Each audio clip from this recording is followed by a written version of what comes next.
face de la terre. Seigneur, envoie ton esprit, qu'il renouvelle la face de la terre. Seigneur, envoie ton esprit, qu'il renouvelle la face de la terre.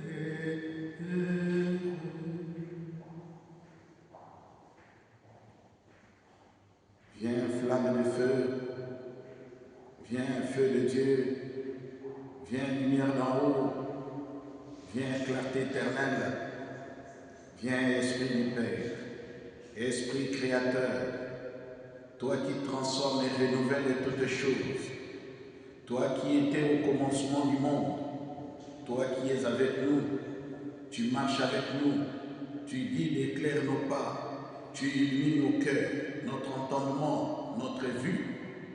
Viens, Esprit Saint, consolateur des cœurs brisés, des âmes.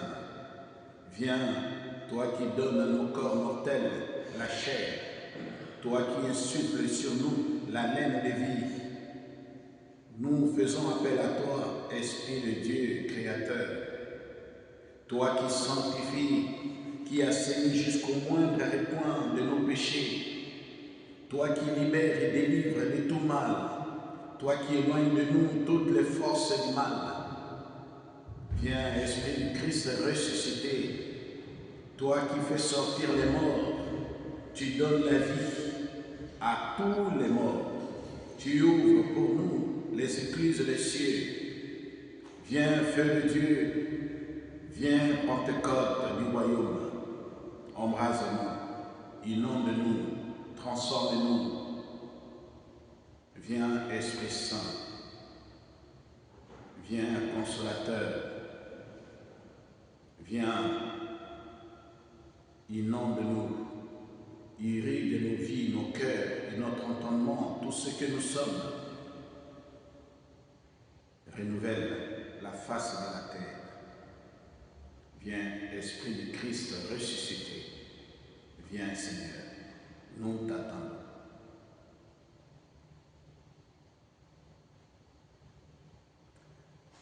Amen. Je vous propose pour cette Pentecôte 2026 un triptyque de 3 types thématiques sur l'Esprit Saint. Mais avant les 3 thèmes, j'aimerais je vous propose une petite introduction sur comme Esprit Saint qui était au commencement du monde, à l'origine de tout créé, c'est-à-dire à l'origine de toute chose, objet.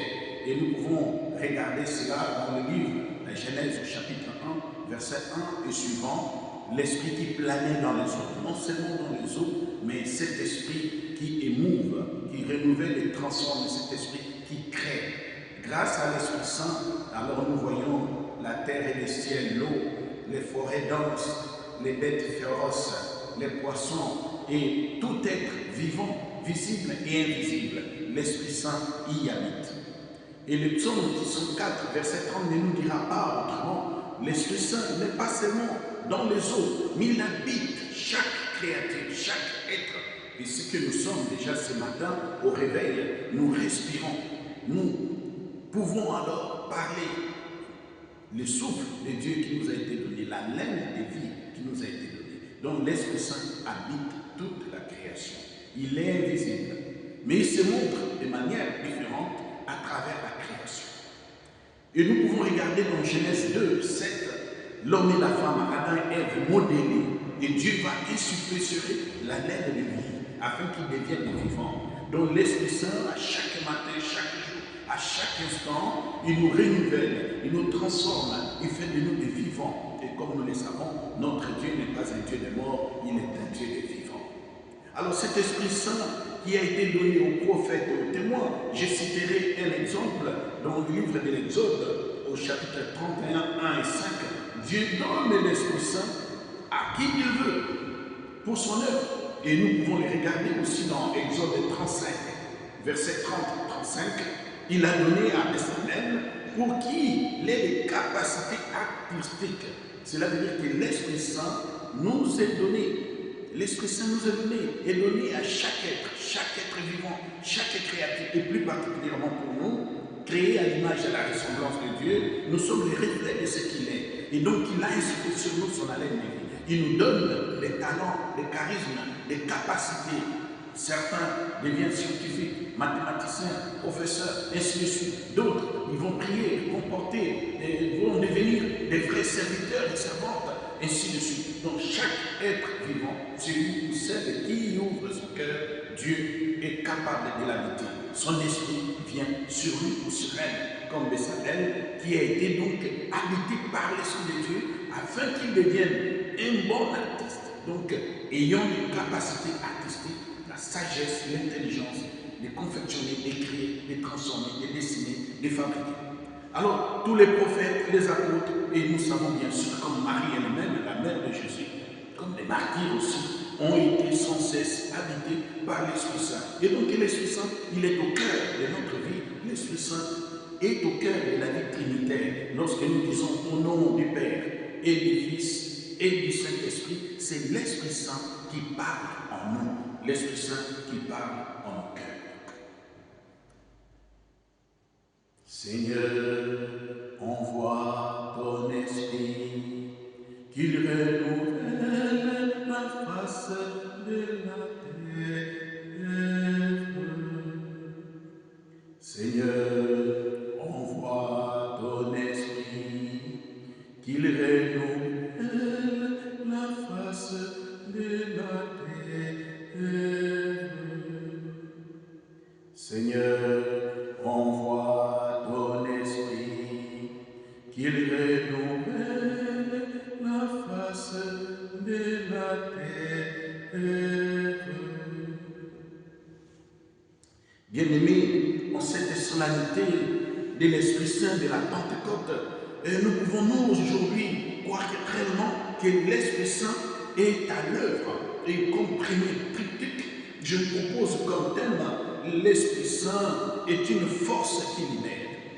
Alors on ne peut pas aller chercher, on peut regarder dans les Actes des Apôtres, au chapitre 2, la venue de l'Esprit Saint, les apôtres étaient enfermés, habités par la peur, gagnés par la peur des docteurs de la loi, des grands prêtres, des Romains. Et après la mort du Christ Jésus et sa résurrection, bien sûr les apôtres, ils étaient cafétrés, enfermés, puisqu'ils ne pouvaient rien faire. Alors comme nous, il nous arrive aussi d'être totalement enchaînés, pas seulement par des peurs, enchaînés par les malins qui rôdent, les totaux qui nous dérangent, enchaînés par la vie, par les maladies, les angoisses, les combats de la vie. On peut se retrouver d'une manière ou d'une autre, enfermés, enchaînés, liés. Et l'Esprit Saint est cette puissance de Dieu qui vient donc nous libérer, qui nous libère. L'Esprit Saint ne nous libère tous, pas seulement de nos maladies, de nos angoisses et nos peurs, mais il nous libère aussi des forces du mal. Alors, la peur qui gagnait les apôtres est une sorte de forme du mal. Comme nous aussi, il nous arrive d'être enchaînés par ces peurs-là qui l'on ne voit pas. On ne peut peut-être pas sceller et très souvent, on reste affaibli chez nous. Et je pense à tous ces hommes et ces femmes qui, très souvent, enfermés chez eux par des peurs, des angoisses, des tristesses, des larmes, des deuils, des maladies. Alors l'Esprit Saint nous a été donné pour nous rendre libres.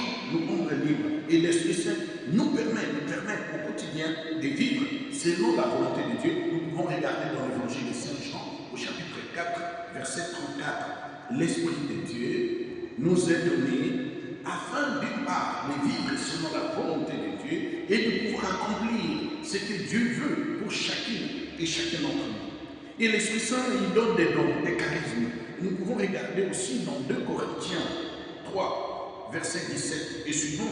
Cet esprit qui nous a été donné, il donne la sagesse, il donne l'intelligence, il donne la force, il donne la science, il donne le conseil, il donne la piété et la crainte de Dieu. Alors bien aimé, quiconque le demande peut le recevoir. Alors ces vents qui soufflent, on ne peut pas l'arrêter. Il donne la force, il apporte la liberté. C'est un feu intérieur qui brûle, nous stimule. Alors, bien aimé, pour terminer cette première critique, dont je vous proposerai, dès Timothée 1, verset 7, l'Esprit Saint libère des peurs. Alors, on peut aussi aller voir combien Marie était envahie par l'Esprit Saint. Élisabeth, partir de l'évangile de Saint-Luc, le premier chapitre, verset 26 et suivant, on peut regarder les deux faces de cœur, combien Élisabeth a été envahie par l'Esprit Saint, qu'il a libérée de la stérilité, et Marie elle-même, habitée par l'Esprit du Père, qui est Jésus-Christ, qui est venu en ce monde pour sauver l'humanité. Et enfin, Paul lui-même était arrêté. Il passe au tribunal devant les Sanhédrins. Paul est habité, l'apôtre Paul est habité par l'Esprit de Dieu. Il n'a plus peur. Acte 23, verset 1 et suivant. Alors, bien aimés, dans ces premiers triptyques, laissons-nous libérer par l'Esprit Saint. Ouvrons nos cœurs afin que l'Esprit Saint nous libère, brise nos chaînes, coupe nos liens et nous donne la paix que le monde ne saura nous donner.